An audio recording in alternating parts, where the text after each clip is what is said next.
Hello friends, समसामयिक घटना चक्र के ऑफिशियल यूट्यूब चैनल पर आपका स्वागत है। आज हम लोग देखेंगे कंप्यूटर इंट्रोडक्शन के बारे में, जानेंगे कि कंप्यूटर है क्या और किस प्रकार काम करता है। मैं आपको बताना चाहूँगा कि ये जो टॉपिक है डिफरेंट कंपटीशन एग्जाम में पूछे जाते हैं। तो हमारा जो शुरुआती टॉपिक है जनरल इंट्रोडक्शन, यानी आज हम लोग जनरल कंप्यूटर के बारे में बात करेंगे। तो क्या है, अगर हम देखते हैं कि कंप्यूटर क्या है, यह एक इलेक्ट्रॉनिक मशीन है। कंप्यूटर क्या है? कंप्यूटर एक इलेक्ट्रॉनिक मशीन है। ठीक, आगे बात करते हैं। जो किसी प्रोग्राम में होने वाली समस्त गणती मतलब जितने भी आपके मैथमेटिकल एवं तार्किक गणनाओं, तार्किक मतलब लॉजिकल कैलकुलेशन को तीव्र गति से निष्पादित करती है। यानी कंप्यूटर की सबसे खास बात यही है, कंप्यूटर कोई भी काम को बड़े तेजी के साथ करता है। आगे हम देखते हैं, इससे हमें जो आउटपुट मिलता है सत्य एवं प्रमाणिक, यानी जो आउटपुट होता है वो ट्रू होता है और ऑथेंटिक होता है। ऑथेंटिक मतलब कि जैसे हमें कोई भी आउटपुट मिला तो ऐसा नहीं कि वो गलत भी हो सकता है, लेकिन नहीं, कंप्यूटर के साथ जो भी हमें आउटपुट मिलेगा वो सही मिलेगा। एरर होने की संभावना अगर है तो वो किस पे है? Human error. अगर हमने कुछ गलत इनपुट किया तभी हमें आउटपुट गलत मिलेगा, अदरवाइज अगर हमने इनपुट सही किया तो हमें आउटपुट भी सही मिलेगा। ठीक, तो इसमें तो हमने देखा, अगर हम बात करें कि कंप्यूटर क्या है तो हमने देखा कंप्यूटर एक इलेक्ट्रॉनिक मशीन है। ये क्या करता है? तो समस्त गणित, यानी इसमें मैथमेटिकल कैलकुलेशंस भी होते हैं और लॉजिकल कैलकुलेशंस भी होते हैं। ठीक है, और सबसे अच्छी बात यह है कि ये ट्रू क्या होता है? ट्रू और ऑथेंटिक होता है। आइए अब आगे हम और देखते हैं। कंप्यूटर शब्द की उत्पत्ति की बात करें, कंप्यूटर वर्ड आया कहां से, इसके बारे में बात करें तो कंप्यूटर अंग्रेजी भाषा के शब्द कंप्यूट कहां से आया? कंप्यूट से आया। ठीक है, कंप्यूटर किस शब्द से बना है? कंप्यूट शब्द से बना है। कंप्यूट का मतलब क्या होता है अगर समझते हैं? कंप्यूट जिसका अर्थ है गणना करना, कैलकुलेशन। हम सभी लोग जानते हैं कि शुरुआत में कंप्यूटर का जो यूज होता था गणना करने के लिए किया जाता था, लेकिन अब वर्तमान समय में कंप्यूटर से न सिर्फ हम कैलकुलेशन करते हैं बल्कि बहुत से कार्य भी करते हैं। ठीक, तो और अब बात करते हैं हिंदी भाषा में। अगर हम पूछें कि भाई हिंदी में इसको क्या कहते हैं, तो हिंदी में क्या कहते हैं? हिंदी में इसको संगणक कहते हैं। क्या कहते हैं? कंप्यूटर को हिंदी में संगणक कहते हैं। क्या कहते हैं? संगणक कहते हैं। तो हमने दो चीजें देखी। क्या देखा? पहला देखा कि कंप्यूटर है क्या? कंप्यूटर एक इलेक्ट्रॉनिक मशीन है और जो इससे आउटपुट मिलता है वो ट्रू और ऑथेंटिकेट होता है। दूसरा हमने देखा कि कंप्यूटर शब्द आया कहां से, तो कंप्यूटर शब्द कहां से आया? कंप्यूटर शब्द कंप्यूट शब्द से आया। ठीक, और इसका अर्थ क्या होता है? इसका अर्थ होता है, कंप्यूट का मतलब क्या होता है? कैलकुलेशन करना। ठीक, आगे हमने देखा कि कंप्यूटर को हिंदी भाषा में क्या कहते हैं, तो कंप्यूटर को हिंदी भाषा में क्या कहते हैं? कंप्यूटर को हिंदी भाषा में संगणक कहते हैं। आइए हम और आगे देखते हैं। अब इस पर्टिकुलर वर्ड की बात करें तो ये ऑक्सफोर्ड की इंग्लिश डिक्शनरी, हम बहुत फेमस डिक्शनरी है, हम लोगों को कभी कोई वर्ड देखना होता है तो हम लोग ऑक्सफोर्ड की इंग्लिश डिक्शनरी को ही देखते हैं। तो ऑक्सफोर्ड की इंग्लिश डिक्शनरी के अनुसार कंप्यूटर शब्द का प्रयोग, यानी इस शब्द का प्रयोग की हम बात करें तो प्रयोग सर्वप्रथम 1613 में, कब? 1613 में अंग्रेजी लेखक रिचर्ड ब्रेथवेट, कौन थे? क्या नाम था उनका? उनका नाम था रिचर्ड ब्रेथवेट। ठीक, द्वारा the youngs man's gleanings, the young man gleaning नामक पुस्तक में हुआ। यानी अगर सबसे पहले कहां पे हुआ तो इस शब्द का प्रयोग ऑक्सफोर्ड की डिक्शनरी में हुआ। कब हुआ? 1613 में हुआ। किसके द्वारा हुआ? अंग्रेजी के लेखक रिचर्ड ब्रेथवेट के द्वारा हुआ। कहां पे उन्होंने किया? उन्होंने द योंग्स मैन्स ग्लीनिंग्स नामक अपनी पुस्तक में किया। ठीक, आगे भी देखते हैं। हम सभी लोग जानते हैं कि अगर फादर ऑफ कंप्यूटर की बात करें तो चार्ल्स बैबेज को क्या कहा गया? कंप्यूटर का जन्मदाता कहा गया। चार्ल्स बैबेज को क्या कहा गया? कंप्यूटर का जन्मदाता कहा गया। तो हमने क्या क्या चीजें देख ली? हमने देखा कि कंप्यूटर है क्या? कंप्यूटर एक इलेक्ट्रॉनिक मशीन है। कंप्यूटर से हमें जो आउटपुट मिलता है किस प्रकार का मिलता है? कंप्यूटर से जो आउटपुट मिलता है वो ऑथेंटिक होता है। ठीक है, और इस शब्द की उत्पत्ति कहाँ से हुई? तो अगर कंप्यूटर शब्द की उत्पत्ति की बात करें तो ऑक्सफोर्ड की इंग्लिश डिक्शनरी में किसने किया? इसको किया रिचर्ड ब्रेथवेट ने किया। किसमें किया? अपनी पुस्तक। पुस्तक का नाम क्या था? पुस्तक का नाम था द योंग्स मैन्स ग्लीनिंग। ठीक, और नेक्स्ट हमने पढ़ा कि चार्ल्स बेबेज कौन है। ये देखिए एग्जाम में कई बार पूछा गया है, जितने कॉम्पिटिटिव एग्जाम्स में ये काफ़ी कॉमन क्वेश्चन है। अगर कंप्यूटर से रिलेटेड कोई भी कॉमन क्वेश्चन पूछा जाता है तो उसमें ये सबसे कॉमन क्वेश्चन है कि कंप्यूटर का जन्मदाता किसे कहा जाता है। तो कंप्यूटर जन्मदाता किसे कहा जाता है? चार्ल्स बेबेज को कंप्यूटर का जन्मदाता कहा जाता है। आइए आगे हम और देखते हैं। अब हम इसमें देखते हैं डेवलपमेंट, यानी कंप्यूटर में किस प्रकार डेवलपमेंट हुआ, अर्थात डेवलपमेंट को क्रम, विकास क्रम को बोलेंगे। ये एक वर्ड होता है क्रोनोलॉजी। क्या होता है? क्रोनोलॉजी। क्रोनोलॉजी का मतलब होता है समय के अनुसार। अगर वैसे दे समय क्रोनोलॉजी, लॉजी जिसमें जुड़ जाए उसका मतलब होता है अध्ययन करना। तो किसका? डेवलपमेंट क्रोनोलॉजी, यानी समय के साथ किस प्रकार कंप्यूटर का विकास हुआ, इस चीज का हम अध्ययन करेंगे, जानकारी लेंगे। तो कंप्यूटर का विकास क्रम, अगर हम डेवलपमेंट की बात करें तो 3000 वर्ष पुराना है। कंप्यूटर कितना वर्ष? 3000 वर्ष पुराना है।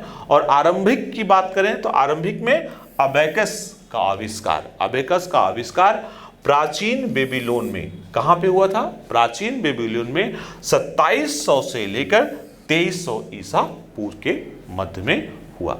लेकिन इसके उन्नत की बात करें, एडवांस की बात करें, तो एडवांस रूप कब विकसित हुआ? चाइना में हुआ। एडवांस रूप कब विकसित हुआ? चाइना में हुआ। कहां हुआ? चाइना में हुआ। और इसमें और से भी देख सकते हैं। तो सबसे पहले अगर हम बात करें 3000 वर्ष पुराना है। कितना वर्ष पुराना है? 3000 वर्ष। और शुरुआत में क्या था? अबेकस। इसका आविष्कार कहां हुआ? प्राचीन बेबीलोन। कहां पे हुआ? प्राचीन बेबीलोन में 2700 ईसा पूर्व से लेके 2300 ईसा पूर्व के मध्य में हुआ। तो हमने अब शुरुआत में देखा कि क्रोनोलॉजिकल की बात कर रहे थे कि कब से हुआ। अगर एग्जाम में क्वेश्चन पूछा जाए कि कितना वर्ष पुराना डेवलपमेंट है तो हम लोग बता सकते हैं 3000 वर्ष पुराना है। और शुरुआत में जो इक्विपमेंट बना, जो चीज़ें बनी, आज भी बच्चों के खेलने के काम में आता है, अबेकस। तो अबेकस का आविष्कार कहाँ पे हुआ? बेबीलोन में हुआ। कब हुआ? 2700 से लेकर 2300 ईसा पूर्व के मध्य में हुआ। और ये था कहाँ पर? एक्चुअल में जो इसका विकास हुआ चीन यानी चाइना में हुआ। आइए और आगे देखते हैं। अबेकस के बारे में हम थोड़ा समझते हैं कि अबेकस है क्या, ये किस प्रकार काम करता है। अगर अबेकस की बात करें तो अबेकस तारों का एक फ्रेम होता है। What is abacus? अगर आप कह रहे हैं तो तारों का एक फ्रेम होता है। अबेकस क्या है? तारों का एक फ्रेम है। इन तारों में प्लास्टिक या धातु, प्लास्टिक या धातु के मेटल के गोले पिरोए रहते हैं। ठीक है, एक फ्रेम होगा, आपने देखा भी होगा, बच्चों खिलौने टाइप का होता है, फ्रेम होता है, उसमें आपके गोले टाइप के चीजें काउंटिंग के लिए यूज किया जाता है। अगर हम शुरुआत की बात करें तो प्रारंभ में अबेकस का उपयोग व्यापारी, ट्रेडर, ठीक है, किस लिए करते थे? गणना करने के लिए। हमने अभी शुरुआत में आपको बताया था कि कंप्यूटर का जो शुरुआत वर्ड था कंप्यूट से, और कंप्यूट का मतलब गणना करना। इसलिए हुआ कि शुरुआत में कंप्यूटर का जो प्रयोग किया जाता था, यानी किसके द्वारा? व्यापारियों द्वारा। क्या करने के लिए? गणना अर्थात कैलकुलेशंस के लिए, करने के लिए करते थे। यह यंत्र अर्थात मशीन अंकों, डिजिट को जोड़ने, घटाने, गुणा या भाग करने के लिए प्रयोग किया था, यानी बेसिक्स यूज करते थे। यानी जो भी मैथमेटिकल, भाई मैथ में सबसे बेसिक्स क्या है?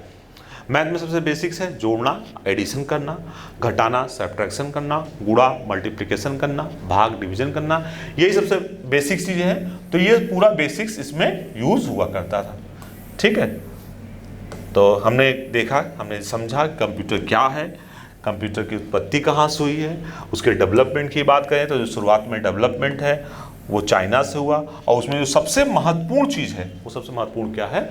आपका अबेकस है। तो अबेकस के बारे में बात किया, और अबेकस का जो प्रयोग किया जाता था किस लिए करते थे? अबेकस का जो प्रयोग करते थे गणना करने के लिए। किस प्रकार गणना करने के लिए करते थे? बेसिक गणना। बेसिक गणना क्या है? जोड़ना, घटाना, गुणा करना या भाग करना, ये जो सारा का सारा काम किया जाता था किसकी मदद से करते थे?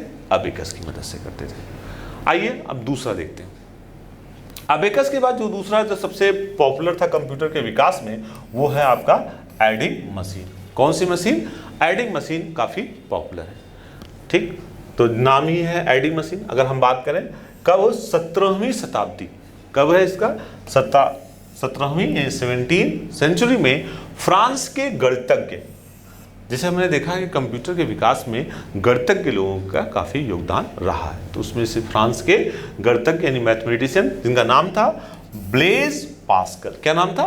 ब्लेज पास्कल ने एक यांत्रिक अंकी गणना मशीन, ठीक है, उन्होंने एक अंकी गणना मशीन अर्थात मैकेनिकल डिजिटल कैलकुलेशन मशीन का विकास डेवलपमेंट किया। यानी बेसिकली ये मशीन भी, अगर हम एडिंग मशीन की भी बात करें तो एडिंग मशीन का भी जो विकास हुआ वो पर्टिकुलर किस लिए हुआ? एडिंग मशीन की अगर हम लोग बात करें तो उसका भी काम कैलकुलेशन करने के लिए ही किया गया, ठीक है।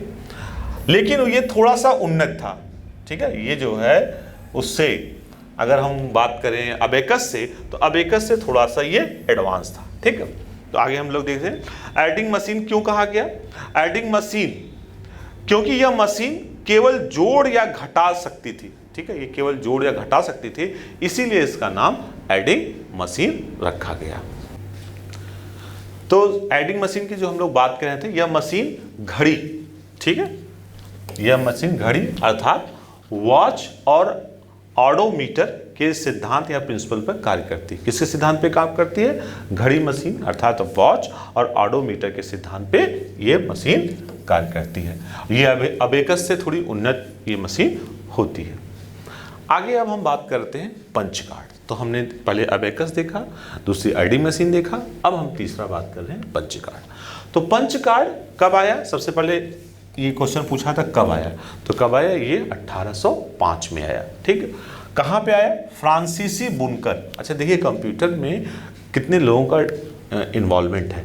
बुनकर ने, फ्रांसीसी बुनकर अर्थात वीवर ने, जिनका नाम क्या था? जिनका नाम था जोसेफ, क्या नाम था? Joseph jacquard. जोसेफ जेकार्ड ने कपड़े, ठीक है, कपड़े बुनने, वीविंग के लिए ऐसे यांत्रिक मशीन अर्थात मैकेनिकल करके लूम का आविष्कार किया, इन्वेंशन किया, जो कपड़ों में स्वतः ही अभिकल्पन अर्थात डिजाइन करते थे। यानी कि वीवर ने इस प्रकार का एक मशीन बनाया जो कपड़ों में स्वतः ही ऑटोमेटिक वो क्या करता था? डिजाइन कर देता था।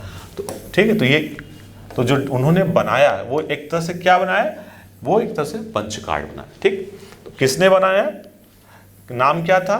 फ्रांसीसी बुनकर जोसेफ जेकार्ड। क्या बनाया उन्होंने? एक कपड़े की जो मतलब एक मशीन बनाया जो कपड़े में खुद ही डिजाइन कर देता था, ठीक है। तो मतलब काफ़ी यूजफुल हो गया, कपड़ों में डिजाइन अपने आप होने लगी। एक तरह से कंप्यूटर अब ऑटोमेशन की ओर बढ़ चला, ठीक। आगे देखते हैं। उसके बाद आते हैं डिफरेंस इंजन। काफ़ी एग्जाम में डिफरेंस इंजन के बारे में काफ़ी पूछा जाता है, डिफरेंस इंजन है क्या। तो अगर हम डिफरेंस इंजन की बात करें तो कंप्यूटर के इतिहास में 19वीं शताब्दी, ठीक, 19 सेंचुरी के प्रारंभिक अर्थात इनिशियल काल को हम लोग स्वर्णिम काल, एग्जाम में क्वेश्चन पूछा सकता था। ये क्वेश्चन देखिए कंपटीशन एग्जाम में पूछा सकता है कि गोल्डन एज कब कहा गया, कंप्यूटर का गोल्डन एज क्या है। तो हम बता सकते हैं कि 19वीं शताब्दी का जो प्रारंभिक अर्थात इनिशियल काल है उसे हम क्या कर सकते हैं? उसे हम कह सकते हैं गोल्डन एज। क्या कह सकते हैं? उसे कहते हैं गोल्डन एज माना जाता है। अच्छा आगे, अंग्रेज गणितज्ञ, ठीक है, अंग्रेज गणितज्ञ चार्ल्स बेबेज। चार्ल्स बेबेज भी क्या थे? एक मैथमेटिशियन थे। इन्होंने एक यांत्रिक मैकेनिकल, ठीक है, यांत्रिक मैकेनिकल गणना अर्थात कैलकुलेशन यंत्र मशीन विकसित किया जिसका नाम क्या था? जिसका नाम डिफरेंस इंजन, जिसका नाम क्या था? डिफरेंस इंजन रखा गया। इस मशीन में गियर और सॉफ्ट लगे थे। इस मशीन में क्या लगे थे? गियर और सॉफ्ट लगे थे, और वह भाप अर्थात स्टीम से चलती थी। किससे चलती थी? स्टीम से चलती थी। तो अब हम बात कर रहे थे डिफरेंस इंजन। डिफरेंस इंजन का आविष्कार किसने किया या बनाया किसने? सबसे दो क्वेश्चन इसमें बड़े आसानी से निकल सकते हैं। एक, पहला गोल्डन एज किसे कहते हैं? तो golden age, computer golden age क्या है? 19वीं शताब्दी का प्रारंभ। दूसरा, चार्ल्स बेबेज ने, किसने? चार्ल्स बेबेज ने यांत्रिक अर्थात मैकेनिकल कैलकुलेशन के लिए जो विकसित किया, मशीन बनाया, उस मशीन का नाम था डिफरेंस इंजन। क्या नाम रखा? डिफरेंस इंजन रखा। और सबसे इंपॉर्टेंट बात, ये चलती किससे थी, वह भाप से चलती थी। जैसे आप लोगों को पता ना कि जैसे कि इंजन की बात करते थे तो चलने वाला भाप से चलने वाला इंजन, जेम्स वाट की हम लोग बात करें तो सेम उसी प्रकार ये भी किससे चलती थी, भाप से चलती थी। सबसे पहले एनर्जी का जो स्रोत खोजा गया वो भाप से खोजा गया, यानी स्टीम से खोजा गया। तो ये था आपका डिफरेंस इंजन। अब आगे बात करते हैं। नेक्स्ट है होलीरिथ सेंसर स्टेबुलेटर। ठीक, ये है क्या, अगर हम बात करें होलीरिथ सेंसर स्टेबुलेटर है क्या, इसके बारे में अगर हम समझें तो समझ 1890 में, कब की बात हो रही है, 1890 में। 1890 में अमेरिका की जनगणना, किसकी जनगणना, अमेरिका की जनगणना के लिए एक यंत्र, किसका, एक यंत्र अर्थात मशीन बनाया गया। ठीक, जिसमें पंच कार्डों, कौन सी कार्ड की बात हो रही है, पंच कार्ड को विद्युत अर्थात इलेक्ट्रिक द्वारा संचालित यानी ऑपरेटेड किया गया। ठीक, तो अब हम बात कर रहे थे होलीरिथ सेंसर टेबुलेटर। ये क्या है, होलीरिथ सेंसर टेबुलेटर कब, 1890 में। कहाँ, किसके लिए बनाया गया था, अमेरिका की जनगणना के लिए एक यंत्र। ठीक, एक यंत्र मशीन बनाया गया जिसमें पंच कार्डों को विद्युत अर्थात इलेक्ट्रिक द्वारा संचालित किया गया। इससे पहले कि हम बात करें तो उसमें भाप से किया गया, और इसमें बात करें तो इसमें हम लोग बात करते हैं इलेक्ट्रिक से। किससे संचालित किया गया, इलेक्ट्रिक से ऑपरेट किया गया। किससे ऑपरेट किया गया, इलेक्ट्रिक से ऑपरेट किया गया। आइए और आगे हम देख देते हैं। अब बात करते हैं जेट टू। अब जेट टू में देखिए, it is a subscript or superscript, subscript जो नीचे लिखा आता है उसको बोलते हैं सबस्क्रिप्ट। तो हम जेट टू की बात करें 1939 में, 1939 में जर्मन अभियंता, ठीक है, ये जर्मन इंजीनियर, क्या नाम था, कोनार्ड ज्यूस। क्या नाम था, कोनार्ड ज्यूस ने पहली बार जेट टू कंप्यूटर का, ठीक है, पहली बार जेट टू कंप्यूटर का पेटेंट तैयार किया। हम सभी लोग जानते हैं पेटेंट मतलब क्या होता है। जैसे अगर हम कोई पेटेंट करा लेते हैं तो फिर हम एक तरह से उस तरह जो हमने प्रोडक्ट डेवलप करना चाहते हैं, केवल हम उस तरीके से हम ही प्रोडक्ट को डेवलप कर सकते हैं, कोई दूसरा उस तरह के प्रोडक्ट को डेवलप नहीं कर सकते। एक तरह से हमें ऑथेंटिसिटी मिल जाती है। ठीक, और तो 1941, ठीक, 39 में स्टार्ट हुआ। 1941 में जेट टू का उन्नत संस्करण, उन्नत का मतलब होता है एडवांस। तो भाई जेट टू है तो टू के बाद क्या आएगा, कभी एग्जाम में पूछा सकता है जेट टू के बाद कौन सा आया, थोड़ा कॉमन सी बात है, टू के बाद 3 आएगा। ठीक है, तो जेट टू के बाद जेट 3 प्रस्तुत किया गया। ठीक है, यह पहला प्रोग्रामेबल ऑटोमेटिक कंप्यूटर यानी प्रोग्रामेबल ऑटोमेटिक कंप्यूटर था। फर्स्ट, ये क्या था, पहला ऑटोमेटिक, क्या था ये, अगर हम बात करें एग्जाम में ये क्वेश्चन बन सकता है कि जो पहला ऑटोमेटिक कंप्यूटर कौन था, तो हम बता सकते हैं ये पहला प्रोग्रामेबल यानी प्रोग्राम के द्वारा, प्रोग्रामेबल मतलब क्या होता है, प्रोग्राम के द्वारा, ऑटोमेटिक, ऑटोमेटिक का मतलब क्या था, स्वतः कंप्यूटर था। यानी अगर एग्जाम में क्वेश्चन पूछे कि पहला ऑटोमेटिक कंप्यूटर कौन सा था, उसमें अगर एक शब्द जुड़ जाए प्रोग्रामेबल, ये प्रोग्राम करने में एबल, तो वो था आपका जेट 3। आइए बाकी देखते हैं। तो अगर हम एक पूरा कालांतर की बात करते हैं, एक ईयर वाइज देखते हैं, तो ईयर वाइज अगर हम देखें, जिसको हम बोलते हैं क्रोनोलॉजी बोले, तो अगर हम बात करें तो वर्ष 1940 के बाद, 1940 के बाद कंप्यूटर की विशेषताओं यानी फीचर में उत्तरोत्तर विकास हुआ। ये तो कॉमन सी बात है, कोई चीज़ होती है वो क्रम से, पहले भाई शुरुआत में कम डेवलपमेंट था, आगे और आगे और, तो इस तरह ईयर वाइज वो डेवलप करते थे। ठीक, तो ये देख रहे थे। तो 1940 के बाद स्टार्ट हुआ 1946। अब देखिए एज वाइज देखते हैं। 46 अर्थात मॉचली और प्रेस्पर ने सरकारी अनुप्रयोग यानी गवर्नमेंट एप्लीकेशन के लिए पहले कंप्यूटर यूनिवैक का निर्माण किया। फर्स्ट कंप्यूटर यूनिवैक का निर्माण किसने किया, मॉचली और प्रेस्पर ने। किसने किया, मॉचली और प्रेस्पर ने। किसके लिए किया, गवर्नमेंट एप्लीकेशन के लिए किया। अब ये तो 46 में हो गया। अब बात करते हैं 47 की। 1947 की हम लोग बात करें तो विलियम शाक्ले, क्या नाम है, विलियम शाक्ले, जॉन बर्डीन, और बेल ने ट्रांजिस्टर की खोज की। किसकी खोज की? ट्रांजिस्टर की खोज की। और निर्वात ट्यूब यानी वैक्यूम ट्यूब की जगह ट्रांजिस्टर का उपयोग किया गया। किसका उपयोग किया गया? ट्रांजिस्टर का उपयोग किया गया। तो हमने अब क्या देखा? अगर हम देखें, अगर हम बात करें तो 40 में 1940 में ये कंप्यूटर की विशेषताएं आना स्टार्ट हुआ।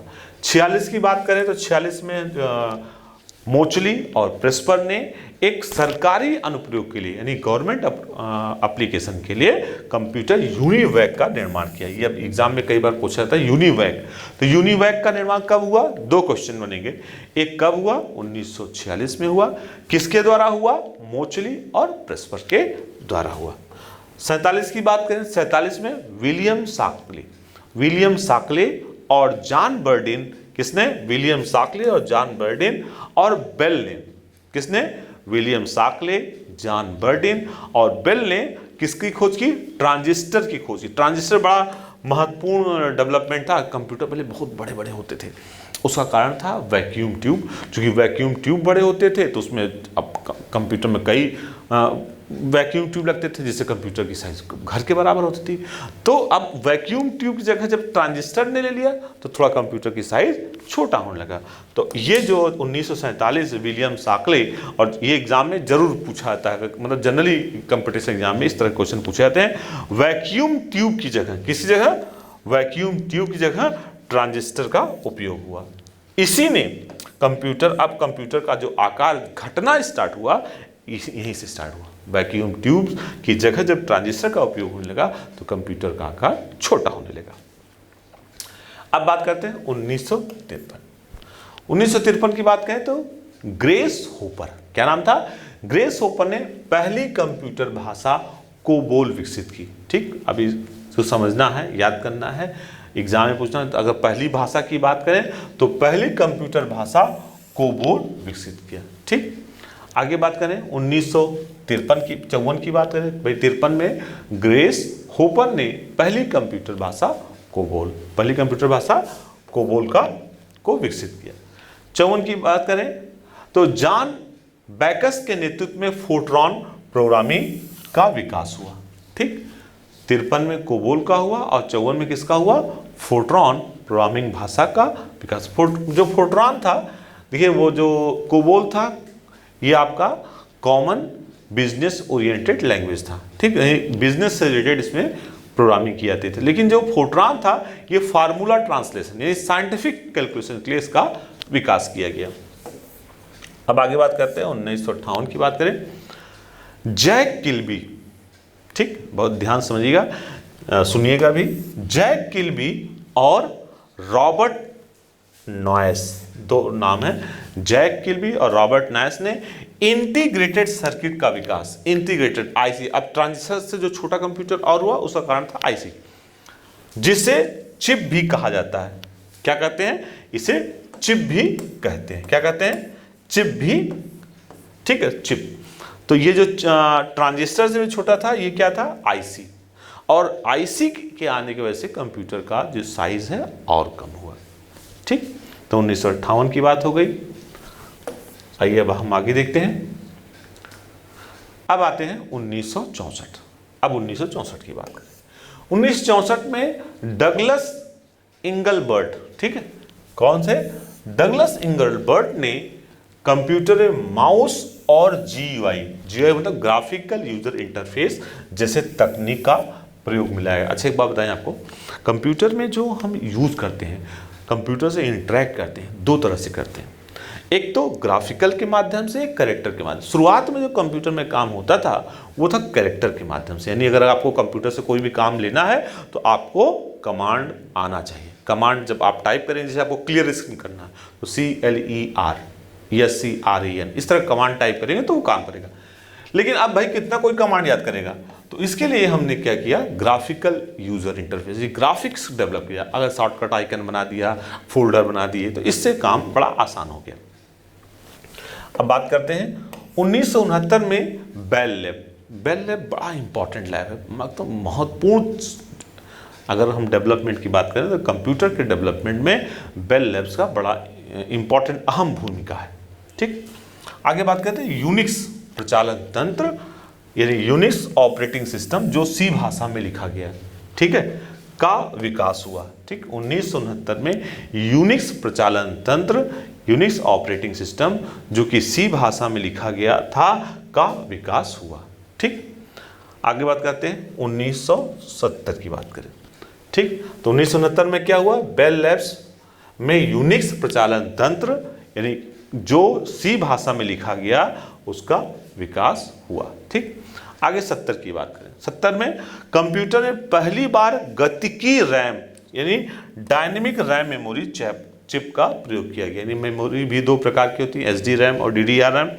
तो जो सबसे पहले इस्तेमाल किया गया था वो था सन 1970 में जो डायनेमिक रैम का प्रयोग किया गया। आगे बात करते हैं 71 की। अगर हम 1971 की बात करें तो आईबीएम का फुल फॉर्म क्या था? What is the full form of IBM? International business machine. Exam में हो सकता है पूछा जाए। आईबीएम ने कंप्यूटर में फ्लॉपी डिस्क, ठीक है, फ्लॉपी डिस्क का उपयोग किया। आईबीएम ने कंप्यूटर में किसका उपयोग किया? फ्लॉपी डिस्क का उपयोग किया। आगे बात करते हैं 1973 की बात करें तो रॉबर्ट मैटकॉफ, किसने? रॉबर्ट मैटकॉफ ने ईथरनेट की खोज द्वारा अलग अलग कंप्यूटर को अलग अलग हार्डवेयर से जोड़ा। अलग अलग कंप्यूटर को अलग अलग हार्डवेयर से जोड़ा। ठीक, कब की बात है ये? 1973 की बात है। अब बात करते हैं 1981। 1981 में क्या हुआ? आईबीएम का पहला पर्सनल कंप्यूटर। देखिए, आईबीएम को फर्स्ट एग्जाम में कई बार पूछा जाता है कि फर्स्ट कंप्यूटर डेस्कटॉप की अगर हम बात करें कि फर्स्ट डेस्कटॉप कंप्यूटर किसने बनाया, तो किसने बनाया? तो अगर हम बात करें आईबीएम का पहला पर्सनल कंप्यूटर एकॉन क्या है? एकॉन बना। एग्जाम में पूछ सकते हैं कि फर्स्ट कंप्यूटर का नाम क्या था? उसका नाम था एकॉन। क्या नाम था? एकॉन। जिसमें एमएस डॉस का फुल फॉर्म क्या है? माइक्रोसॉफ्ट डिस्क ऑपरेटिंग सिस्टम एवं प्रचालन तंत्र यानी प्रचालन तंत्र मतलब ऑपरेटिंग सिस्टम का उपयोग किया गया। किसका उपयोग किया गया? किसका उपयोग किया गया? ऑपरेटिंग सिस्टम का उपयोग किया गया।